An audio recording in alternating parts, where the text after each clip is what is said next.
Hi అండి. So irregular periods ఉంటే pregnancy రాదా? ఇర్రెగ్యులర్ పీరియడ్స్ ఫర్టిలిటీని ఎఫెక్ట్ చేస్తుందా? సో దీని గురించి మనం డిస్కస్ చేద్దాం. సో అసలు రెగ్యులర్ పీరియడ్ అంటే ఏంటి, ఇర్రెగ్యులర్ పీరియడ్ అంటే ఏంటి? రెగ్యులర్ పీరియడ్ అంటే ప్రతి విమెన్ నార్మల్గా 28 days is the menstrual cycle. ఇప్పుడు అది 21 days నుంచి 35 days వరకు నార్మల్గా రెగ్యులర్గా మెన్సెస్ అనేవి వస్తే దాన్ని రెగ్యులర్ మెన్స్ట్రువల్ సైకిల్ అంటాం. ఏదో 21 days కంటే తక్కువ ఉన్నా 35 days కంటే ఎక్కువ ఉన్నా దాన్ని ఇర్రెగ్యులర్ మెన్స్ట్రువల్ సైకిల్ అంటాం. కొంతమందికి 45 days, 60 days, 2 months, 3 months అలా కూడా సైకిల్స్ అనేవి రావు. సో ఇలా ఎందుకు జరుగుతాయి? సో మెజారిటీ టైమ్స్ వీళ్ళల్లో ఎయిదర్ ఓవ్యులేషన్ అనేది ఇర్రెగ్యులర్గా జరుగుతుంది, అంటే ఎగ్ పెరిగి రిలీజ్ అయ్యేది ఇర్రెగ్యులర్ టైమింగ్స్లో జరుగుతుంది, లేదా అసలు జరగదు, దాన్ని యానోవ్యులేషన్ అంటాం. అండ్ వీళ్ళలో ప్రెగ్నెన్సీ డిఫికల్టీ ఎందుకు ఉంటుంది అంటే ఎగ్ ఎప్పుడు రిలీజ్ అవుతుందో ఎప్పుడు రిలీజ్ అవ్వట్లేదో తెలియట్లేదు, కాబట్టి ప్రెగ్నెన్సీ ప్లానింగ్ అనేది సమస్యగా ఉంటుంది.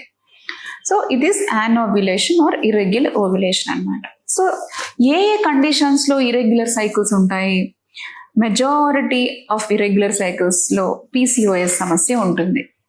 అది కాకుండా థైరాయిడ్ సమస్య, prolactin, hyper prolactinemia and obesity, diabetes, వీళ్ళల్లో ఈ ఇర్రెగ్యులర్ ఓవ్యులేషన్, ఇర్రెగ్యులర్ పీరియడ్స్ అనేవి ఉంటాయి. అండ్ ప్రీమెచ్యూర్ ఒవేరియన్ ఫెయిల్యూర్ అనేది ఉంటుంది, అంటే నార్మల్గా మెనోపాజ్ వచ్చే వయసు కంటే ముందే మెనోపాజ్ రావడం వల్ల కూడా ఈ ఇర్రెగ్యులర్ సైకిల్స్ సమస్య అనేది ఉంటుందన్నమాట.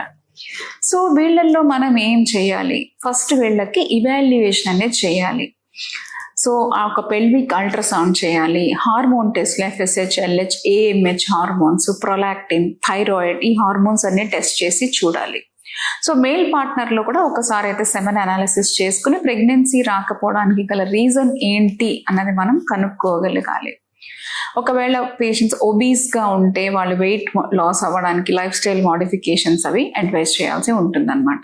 సో ఈ జాగ్రత్తలన్నీ మనం తీసుకొని వీళ్ళల్లో ప్రెగ్నెన్సీ ప్లానింగ్ అనేది చేయవచ్చు. సో ఇర్రెగ్యులర్ సైకిల్స్ ఉంటే ఫర్టిలిటీ ఎఫెక్ట్ అవుతుందా అన్న క్వశ్చన్కి ఆన్సర్ అయితే ఎస్, ఫర్టిలిటీ ఎఫెక్ట్ అవుతుంది, బట్ అందరికీ కాకపోవచ్చు.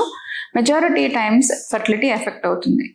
ఇర్రెగ్యులర్ సైకిల్స్ ఉంటే ప్రెగ్నెన్సీ రాదా అంటే ద ఆన్సర్ ఇస్ అలా రాదు అని ఏం లేదు. They need little support, medication and treatment to get pregnancy అన్నమాట. సో ఇర్రెగ్యులర్ సైకిల్స్ ఉంటే మీరు వర్రీ అవ్వకండి, consult your doctor, take proper advice and conceive. Thank you.